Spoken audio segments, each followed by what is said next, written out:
여러분 안녕하십니까? 12월 8일 SBS 뉴스입니다. 예루살렘을 이스라엘의 수도로 공식 인정한다는 트럼프 미국 대통령의 발표가 나온 직후부터 팔레스타인 거주 지역에서는 격렬한 항의 시위가 이어지고 있습니다. 중동에서 대규모 유혈 사태에 대한 공포가 짙어지고 있습니다. 카이로에서 이대욱 특파원이 보도합니다. 이스라엘 팔레스타인 거주 지역인 서안 지구와 가자 지구에선 온종일 격렬한 시위가 이어졌습니다. 시위대와 경찰의 충돌로 수십 명의 부상자가 발생했습니다. 요르단, 레바논, 터키 등 중동의 아랍 국가에서도 트럼프 대통령의 발표를 규탄하는 집회가 벌어졌습니다. 팔레스타인 무장정파 하마스는 금요 예배를 위해 많은 무슬림이 모이는 오늘을 분노의 날로 선포하고 대규모 시위를 촉구했습니다. 2017 يوم غضب وبداية تحرك واسع الانتفاضة أسميها. 팔레스타인인들은 상점문을 닫았고 학교도 휴교에 들어갔습니다. 트럼프 미국 대통령의 발표 후 미국과 이스라엘을 제외한 전 세계는 반대와 우려의 목소리를 쏟아내고 있습니다. 아랍연맹은 내일 이집트 카이로에서 아랍권의 공동 대응 방안을 도출하기 위해 머리를 맞댈 예정입니다. 카이로에서 SBS 이대욱입니다. 예루살렘을 이스라엘의 수도로 공식 인정한다는 트럼프 대통령 발표에 대해서 유럽연합의 여러 나라들이 심각한 우려를 나타냈습니다. 프란치스코 교황도 예루살렘의 현재 상태가 유지돼야 한다고 밝혔습니다. 배재학 특파원이 전해드립니다. 유럽연합은 미국의 결정에 대해 심각한 우려를 표명했습니다. 모게리니 EU 외교안보 고위대표는 성명을 내고 트럼프 대통령의 발표는 세계를 어두운 시기로 후퇴시키는 충격적인 것이라고 말했습니다. Only realistic solution to the conflict between Israel and Palestine is based on two states, with Jerusalem as the capital of both the state of Israel and the state of Palestine. 테리사 메이 영국 총리는 미국의 결정에 동의할 수 없다면서 중동의 평화를 기대하는 관점에서도 이 결정은 도움이 되지 않는다고 밝혔습니다. 에마니엘 마크롱 프랑스 대통령도 트럼프 대통령의 결정은 유감스럽다면서 국제법과 유엔 안보리 결의에 역행하지 않을 것이라고 강조했습니다. 프란치스코 교황은 모든 당사국이 유엔 결의안에 따라 예루살렘의 현재 상황을 존중할 것을 당부한다고 말했습니다. Nello stesso tempo mirare a consolidare questo rispetto al fine di riconoscere a tutte le persone ovunque si trovino i loro diritti. 러시아도 외무부 논평을 통해 이스라엘 팔레스타인 관계와 영내 전체 상황을 더 악화시킬 위험이 있다고 비판했습니다. 파리에서 SBS 배재학입니다. 북한을 방문 중인 제프리 펠트먼 유엔 사무차장이 어제 리용호 북한 외무상을 만나 현안 문제를 논의했습니다. 오늘 방북 일정을 마치고 중국으로 나올 것으로 보이는데 북한 측과 어떤 얘기를 나눴는지 관심입니다. 보도에 안정식 기자입니다. 제프리 펠트먼 유엔 사무차장이 방북 사흘째인 어제 리용호 북한 외무상을 만났다고 북한 조선중앙통신이 보도했습니다. 중앙통신은 리용호 외무상이 만수대 의사당에서 펠트먼 차장과 만나 담화를 했다고 짧게 전하면서 구체적인 대화 내용은 밝히지 않았습니다. 두 사람이 나눈 얘기는 펠트먼 차장이 오늘 방북 일정을 마치고 중국으로 나오면 공개될 것으로 보이는데 북핵과 미사일 등 한반도 현안 문제도 논의됐을 것으로 관측됩니다. 북한이 핵 개발을 포기하지 않겠다는 기존 입장을 반복했을 가능성이 높지만 유엔의 고위급 인사를 북한까지 불러들인 만큼 유엔의 대북 제재 해제를 요구하면서 모종의 협상안을 제시했는지 관심이 모아지고 있습니다. 앞서 펠트먼 차장은 그제 박명국 북한 외무성 부상을 만난 데 이어 북한 주재 러시아 대사관을 방문해 알렉산드로 마체고라 대사를 만났습니다. 러시아 타스 통신은 펠트먼 차장과 마체고라 대사가 한반도 위기 해결 방안에 대해 논의했으며 군사적 해법을 찾으려는 시도를 받아들일 수 없다는 데 동의했다고 전했습니다. SBS 안정식입니다. 미국 올림픽위원회가 2018 평창 동계올림픽에 미국 선수단 전체를 파견하는 기존의 계획에 변동이 없다고 밝혔습니다. AFP 통신에 따르면 마크 존스 미 올림픽위원회 대변인은 성명에서 미국 올림픽위원회는 2018 올림픽과 동계 패럴림픽 대회에 선수단을 보내지 않는 가능성에 대해서 내부적으로 또는 정부 파트너와 함께 어떤 논의도 하지 않았다고 밝혔습니다. 앞서 니키 헬리 유엔 주재 미 대사가 폭스뉴스 인터뷰에서 미국 선수들의 평창 올림픽 참가가 기정사실이냐는 질문에 아직 해결되지 않은 문제라고 답해 논란이 일었습니다. 청와대가 특별 사면을 할 경우 연말보다는 연초가 될 가능성이 크다고 밝혔습니다. 문재인 대통령은 인권위 특별보고에서 인권위가 국제 기준을 반영한 권고를 많이 해달라고 주문했습니다. 남승무 기자입니다. 청와대는 특별 사면은 아직 결정된 바 없다면서도 실시할 경우 연말보다는 연초가 될 가능성이 크다고 밝혔습니다. 사면을 실시할 경우 민생사범 중심이 될 것이라고 말해 정치인은 포함되지 않을 것임을 내비쳤습니다. 다만 시국사범에 대해선 법무부 검토 결과를 봐야 한다면서 정치인과 시국사범은 좀 다르다고 말해 여지를 남겼습니다. 문재인 대통령은 앞서 그제 종교 지도자들과의 오찬에서 사면은 준비된 바 없지만 한다면 연말 연초 전후가 될 것이라고 말했습니다.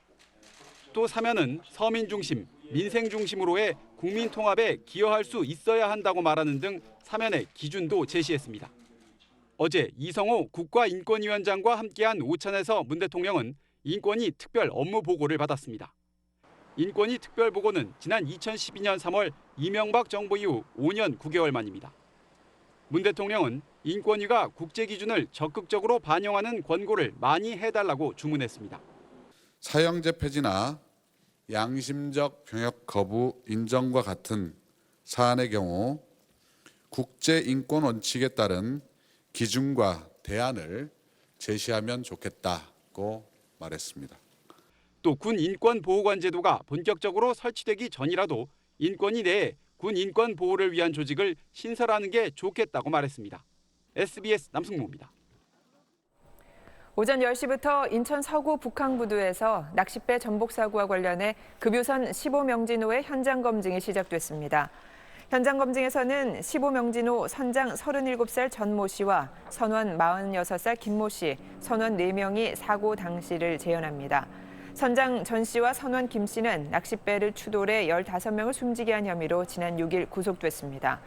지난 3일 오전 인천 영흥도 남서방 1마일 해상에서 336톤급 급유선 명진 15호와 9.77톤짜리 낚싯배 선창 1호가 부딪혀 선창 1호의 탑승객 22명 중 15명이 숨지고 7명이 다쳤습니다. 가상화폐 비트코인이 사상 처음으로 19,000달러를 돌파했지만 이후 20% 이상 급락했습니다. 최근 폭등세는 제도권 금융시장 진입이 임박했기 때문이라는 분석입니다. 뉴욕에서 최대식 특파원입니다. 가상화폐 비트코인이 오늘 불과 5시간 만에 5,000달러 이상 올라 장중 최고 19,340달러, 우리 돈 약 2,117만 원까지 올랐습니다. 하지만 이후 20% 이상 급락하며 15,000달러 선까지 밀렸습니다. 올 초 1,000달러 정도였던 비트코인은 지난주 12,000달러를 돌파한 이후 20% 급락했지만 곧바로 반등했습니다. 비트코인의 시가총액은 2,700억 달러, 약 295조 원으로 늘어 S&P 500의 시가총액 상위 20대 기업에 해당하는 규모가 됐습니다. There is a kind of explosion. Well, the question is duration of the explosion. 비트코인의 최근 폭등세는 제도권 금융시장 진입이 임박했기 때문입니다. 시카고 옵션 거래소는 10일부터, 시카고 상품 거래소는 18일부터 비트코인 선물 거래를 시작합니다. 비트코인 선물 거래는 비트코인이 금이나 원유 같은 자산 반열에 오르는 것을 의미합니다. 선물 거래로 기관 자금이 유입된다면 2만 달러 돌파 역시 멀지 않았다는 분석이 많습니다. 하지만 비트코인의 가치가 경제에 기반을 두지 않았으며 정부의 통제를 벗어나 있다는 점에서 거품이 꺼질 경우 극심한 고통이 뒤따른다는 경고도 잇따르고 있습니다. 뉴욕에서 SBS 최대식입니다.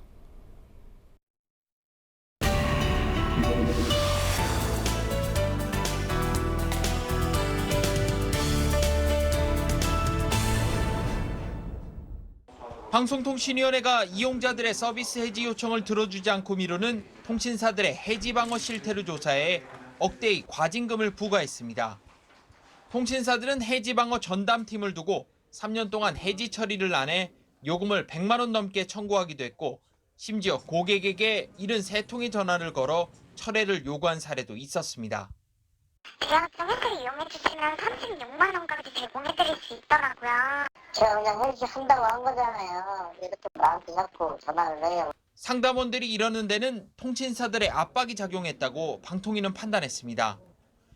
해지방어 성과가 좋으면 월 500만 원 가까운 성과급을 주고 실적이 떨어지면 수당은 없고 퇴직 압박으로 이어지기도 했다는 겁니다. 방통위는 위반 정도가 가장 심한 LGU 플러스에 8억 원, SK 브로드밴드에 1억 400만 원의 과징금을 부과했습니다. 방송통신위원회는 고품질 콘텐츠 제작에 필요한 재원 마련을 위해 지상파 중간 광고 도입을 포함한 방송광고 제도 개선 방안을 마련하겠다고 밝혔습니다. 이호송 방통위원장은 방송 환경이 많이 변했고 지상파의 강점도 사라졌기 때문에 지상파 중간 광고 도입에 대해 근본적으로 다시 생각할 때가 됐다고 말했습니다. 지상파 방송에는 절대 안 되고 유료 방송에는 된다. 이렇게만 생각하기는 좀 어려운 시점이 되지 않았나. 구글은 최근 주목받고 있는 인공지능 기반 음성인식 기술 발전으로 기계와 사람이 자연스럽게 대화하는 시대가 5년 내에 올 것으로 예측했습니다. 구글에서 전산 언어학팀을 이끄는 하다 샘토브 디렉터는 구글 코리아에서 열린 화상 강연을 통해 개인적으로 앞으로 5년 안에 매우 효과적으로 기계와 사람이 대화를 나눌 수 있다고 생각한다고 말했습니다. 하지만 사람과 대화하는 것 같진 않을 것이라며 인간과 대화하는 것처럼 만들기 위해 많은 노력을 하고 있지만 절대 범접할 수 없는 영역이 남아있다고 강조했습니다. SBS 김수영입니다. 이어서 주식 시황 알아보겠습니다. 고보경 연구원입니다. 네, NH투자증권입니다. 간밤 미국 증시는 기술주의 강세가 지속되면서 일제히 오름세로 장을 마쳤습니다. 이런 가운데 코스피는 보합권에서 등락을 거듭하고 있습니다. 이 시각 현재 코스피는 2.02포인트 하락한 2459.96을, 코스닥은 2.45포인트 내린 751.01을 기록하고 있습니다. 투자 주체별로는 외국인과 기관이 513억 원, 206억 원씩 매도세를 보이고 있고 개인은 699억 원 매수 우위를 나타내고 있습니다. 업종별로는 하락세가 우세합니다. 운수 장비가 밀리고 있고 철강 금속과 전기 가스업도 약세를 보이고 있습니다. 시가총액 상위 종목들은 상승세가 다소 우세합니다. 삼성전자와 SK하이닉스가 외인의 매수에 힘입어 동반 상승하고 있고 OCI도 정부 정책 기대감에 오름세입니다. 또한 카카오는 사흘 만에 반등을 시도하고 있습니다. 한편 기업 분할 재상장 첫날 BGF 리테일은 가격 제한폭까지 올랐지만 BGF는 하한가를 기록했고 현대차 3인방도 약세를 보이고 있습니다. 이 시각 현재 원달러 환율은 1.2원 오른 1,094.7원에 거래되고 있고 3년 만기 국고채 금리는 2.094%를 기록하고 있습니다. 지금까지 NH투자증권이었습니다. 네, 어제 저녁부터 부는 바람이 심상치 않더니 오늘 다시 맹추위가 찾아왔습니다. 현재 강원과 충북 일부 지방에는 한파주의보가 발효됐고요. 오늘 아침 철원이 영하 12도, 서울도 영하 7.1도까지 뚝 떨어졌습니다. 칼바람에 기온이 오르는 속도도 참 더뎌서 현재 기온 보시면 아침 기온과도 큰 차이가 없는 상태입니다. 한낮 기온 보시더라도 서울과 춘천, 청주가 1도, 대구는 4도 등으로 어제보다 3, 4도 가량 낮겠습니다. 맹추위 속에 현재 호남 서해안과 울릉도, 독도, 제주 산간에는 대설주의보가 내려진 가운데 눈도 내리고 있습니다. 이들 중 오늘 낮까지 1에서 3cm 가량의 눈이 더 내릴 것으로 보입니다. 하지만 오늘 밤사이 또다시 눈 소식이 있는데요. 경기 남부와 충청, 전북 지방은 내일 새벽까지 1에서 3cm 가량의 눈이 예보돼 있습니다. 오늘 공기 걱정은 없지만 강하게 부는 바람에 시설물 관리도 잘 해주셔야겠습니다. 일요일에는 추위가 주춤하겠지만 전국에 또다시 눈비 소식이 있습니다. 날씨였습니다. SBS 뉴스를 마칩니다. 시청해주신 여러분 고맙습니다.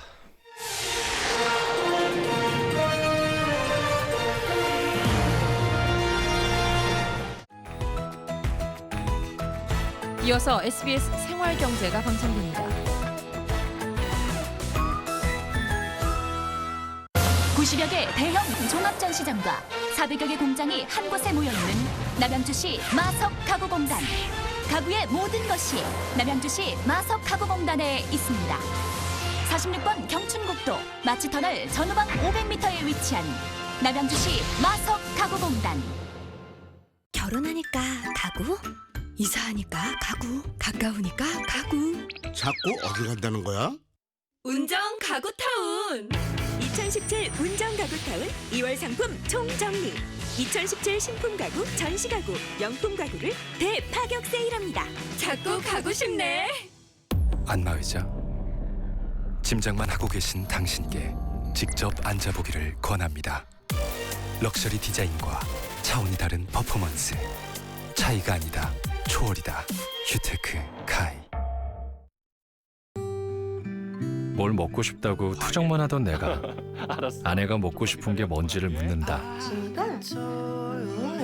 일기 한 줄 안 쓰던 내가 육아일기를 쓴다. 차려주면 먹을 줄이나 알던 내가 차릴 줄도 안다. 전화도 자주 안 하던 내가 안부를 다 묻는다. 아이가 자라면 부모도 자라나 봅니다. 아이는 더 나은 내일을 꿈꾸게 합니다. 그녀는 앞만 보고 달렸습니다. 들어왔어요. 시작합니다. 자, 37초 28 올림픽 신기록입니다. 그녀는 빙판 위의 상징이었고 우리의 스타였으며 모두의 빙속 여제였습니다. 지금 그녀는 잠시 숨을 고르고 있고 그래서 아직 멈출 수 없습니다. 마지막 올림픽을 향해 다시 뜨겁게 그녀의 질주가 시작됩니다. 이 중계방송은 미래를 함께하는 따뜻한 금융 신한금융그룹 에이스침대와 함께합니다. 아룡의 불금 스포츠 예능. 낯선 자는 거울